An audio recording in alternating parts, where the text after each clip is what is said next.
तो लोकी सीज़न 2 की शुरुआत हो गई है और ये शो तो और इंटरेस्टिंग होता जा रहा है क्योंकि जैसे जैसे हम लोग शो में आगे बढ़ रहे हैं हम लोग को और राज पता चल रहा है कि आखिरकार टीवी पे हो क्या रहा था। अब जैसे कि हम लोग को पता चला है कि यहाँ पे जो ब्रैड है जो कि यहाँ पे फेम के थ्रू यहाँ पे काफ़ी इन्फ्लुएंस हो गया था और सीक्रेट टाइमलाइन में एक हीरो बन गया था, उसे किसी तरह यहाँ पे लोकी और मोबिस ने फाइंड आउट कर लिया।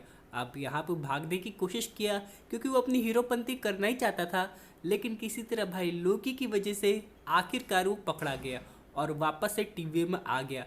लेकिन कहानी यहीं पर ख़त्म नहीं होती है, अभी तो उससे और भी राज उगलवाने हैं जो कि अभी हम लोग आगे जाके देखेंगे। लेकिन जो ब्रैड है उसने अपने जो टेम्पेड है उसको कुछ ही तरह मॉडिफाई कर दिया था और इसका पता लगाने वो लोग गए ओबी के पास। लेकिन भाई ओबी ने कहा टेम्परल लूम बनाना ज़्यादा ज़रूरी है ना कि टेम्पेड। हालांकि उसने ये बताया कि एक उसे गाइड दे सकते हैं जिसकी वजह से वो लोग टेम्पर्ड के बाकी राज पता कर वही दोस्तों कैसी हंटर B-15 को ये कंफर्म कर देता है कि जो मिस मिनट है वो कैसे रेंसलेयर की हेल्प कर रही है।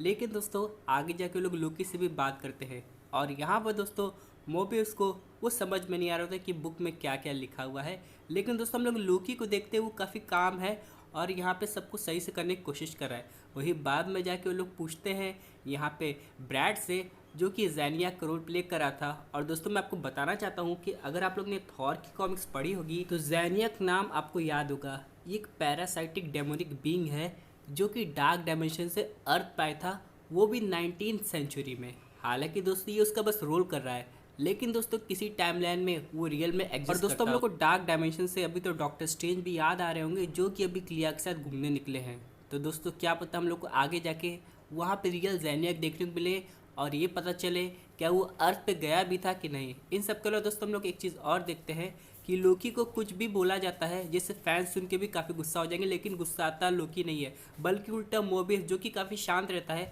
वो हम लोग को काफ़ी गुस्से में दिख जाता है। और यहाँ पे लोकी मोबियस का नेचर देख के काफ़ी हैरान हो जाता है। अब दोस्तों यहाँ पे हम लोग कह सकते हैं संगत का असर है क्या, यानी कि मोबियस को लोकी के साथ रहते रहते लोकी का गुस्सा आ गया और लोकी को मोबियस की शांति मिल गई, यानी कि अपने गुस्से को कैसे काबू करना है। फिलहाल यार उन लोग एक छोटा सा ब्रेक लेते हैं और यहाँ पे केक देख के तो ऑब्वियसली यार लोकी थीम याद आ रही है, लेकिन अगली इमेजेस नोटिस करने वाली है। दोस्तों अगर आप लोग ये टीवीए के रूम को ध्यान से देखेंगे तो देखिए जो टीवीए का यूनिफॉर्म ये सब सिनेरियो है वो येलोइश होता है, ब्राउनिश होता है, लेकिन अब ये देखिए सिनेरियो ग्रीन कलर का ज़्यादा है, यानी ये इमेज दर्शा रही कि लोकी का इन्फ्लुएंस टीवीए पे काफ़ी बढ़ने लगा है और इतना बढ़ गया कि टीवी का इन्फ्लुएंस ऑलमोस्ट कम हो गया है। लेकिन इन सब के अलावा दोस्तों ये लोग अपनी दिल की बात करते हैं और मोबिस फाइनली रिवील कर देता है कि भाई उसे गुस्सा आ गया। यहाँ पे दोस्तों लोकी वापस से अपना वही न्यूयॉर्क वाला हिंट देता है कि कैसे उसने गुस्से में यहाँ पे पूरे न्यूयॉर्क को ही बंदी बना लिया था।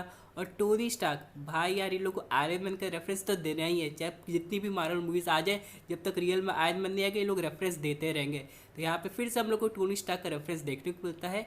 लेकिन इन सब के अलावा दोस्तों एक अगली इमेज है वो काफ़ी डिटेल वाली है, चलिए उसके बारे में बात कर लेते हैं। या अगर आप लोग ने एपिसोड 1 नोटिस किया होगा तो ये इतना ज़्यादा ख़राब नहीं हो रहा था लूम, लेकिन ये एपिसोड 2 में और ख़राब हो गया। पता नहीं एपिसोड 3 में क्या होगा, इसकी वाट बहुत जल्दी लगने वाली है। और ये सब देख के भाई अपना जो ओबी है वो बहुत ज़्यादा परेशान है, यानी कि दोस्तों मल्टीपल ब्रांचेस बढ़ रही हैं और जो बेचारा लोड ले सकता था सिर्फ एक टाइमलाइन का, उस पर टाइमलाइन का लोड आता जा रहा है। लेकिन वही दोस्तों हम लोग देखते हैं लोकी को जो कि वापस से ब्रैड के पास जाता है, लेकिन इस बार दोस्तों हंटर B-15 नहीं आई है और लोकी मोबियस अपनी भड़ास निकालने को बिल्कुल तैयार है।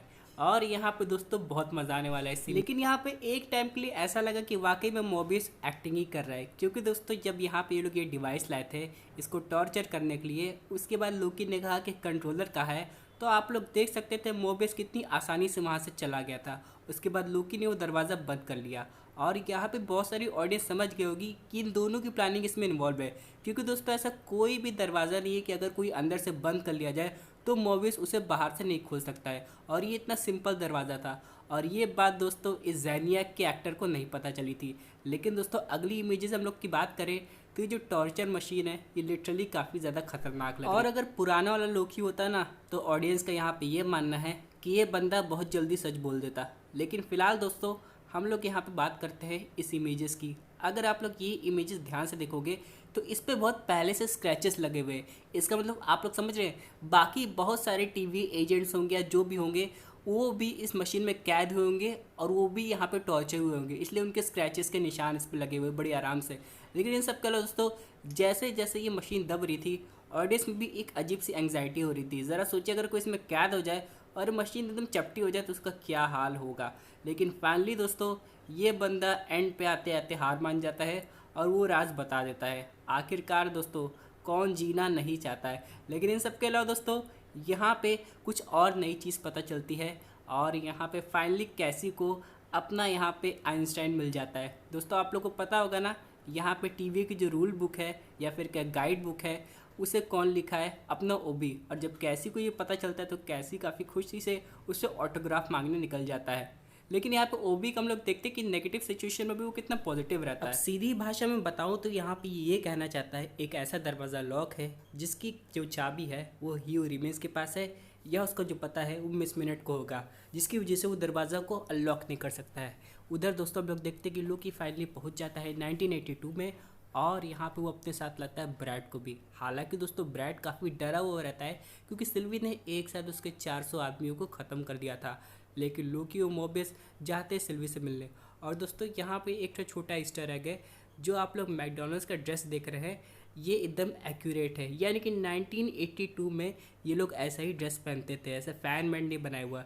लेकिन दोस्तों वही अगर आप लोग दूसरी तरफ सिल्वी पे देखेंगे तो उसे 1 2 3 4 5 स्टार एम्प्लॉय का अवार्ड भी मिला है, फिर क्या बैच मिला है, यानी कि वो अपने काम में बिल्कुल माहिर हो गई है। आखिरकार उसे ये काम पसंद भी होगा। लेकिन भाई सिल्वी लोकी को देख के बिल्कुल खुश नहीं होती है। लेकिन यहाँ पे एक नोटिस करने वाली बात यह है, उसके हाथों में देखेंगे तो उसने वही कैंग का टाइम बैंगल पहना है जो कि ह्यू रिमेंस पहले पहनता था। यानी जब उसने ह्यू रिमेंस को ख़त्म कर दिया होगा तो उसका टाइम बैंगल रख लिया होगा, जिसकी वजह से सिल्वी कहीं भी किधर भी कभी भी जा सकती है। और यहाँ पे दोस्तों लोकी सिल्वी को बिल्कुल भी डिस्टर्ब नहीं करना चाहता था, लेकिन यहाँ पे लोकी फाइनली रिवील कर देता है कि कैसे वो टाइम स्लिपिंग की मदद से फ्यूचर में गया था और सिल्वी उसे बचाने आई थी। यानी कि एक टाइम लूप चल रहा है दोस्तों, जो कि कंप्लीट होना बहुत ज़रूरी है। लेकिन सिल्वी कहती है कि फ्यूचर कभी लिखा ही नहीं जाता है, अब यहाँ पे ह्यू रिमेंस ख़त्म हो गए तो हम लोग खुद देख सकते हैं अपना फ्यूचर।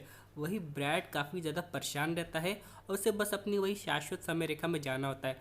और इस बात से मोबियस को शक हो जाता है कि आखिरकार वो इतना जल्दी आ क्यों रहा है। तो फाइनली दोस्तों ब्रैड बता देता है कि जो बाकी एजेंट्स हैं वो हर टाइमलाइन को उड़ाने वाले हैं, जिसकी वजह से ये खबर बहुत जल्दी फैल जाती है और लोग पहुंच जाते हैं उसी लोकेशन पे जहाँ पे ये काम इतनी तेज़ी से हो रहा है जितना तेज़ी से पहले टीवी में कभी नहीं होता था। और यहाँ पे दोस्तों हम लोग ये देखते हैं कि फाइनली दोस्तों जितनी भी मल्टीपल ब्रांचेस ऑफ टाइमलाइन खुल रही थी वो धीमे धीमे डिलीट होती हुई नज़र आ रही है। और यहाँ पे लोकी सिल्वी किसी तरह उस सब चीज़ को रोकने की कोशिश कर रहे हैं। हालांकि वो लोग उस लोकेशन पे पहुंच भी जाते हैं, लेकिन 30% के बाद उन्होंने अपना बाकी प्रतिशत काम भी ऑलमोस्ट कंप्लीट कर लिया था, यानी कि ऑलमोस्ट सबको डिलीट कर दिया था। हालांकि सब देख के लोग काफ़ी दुखी होते हैं, लेकिन इससे एक अच्छी साइड ये होती है कि कैसी को रेंसलेयर की लोकेशन का पता चल जाता है। लेकिन ये जो सिल्वी है वो लोकी की हेल्प करने नहीं आती है, बल्कि वापस अपनी टाइमलाइन में चली जाती है। इन सब के आगे की कहानी हम लोग को बहुत जल्दी पता चलेगी, इसकी भी एक अलग थ्योरी आएगी बहुत जल्दी हमारे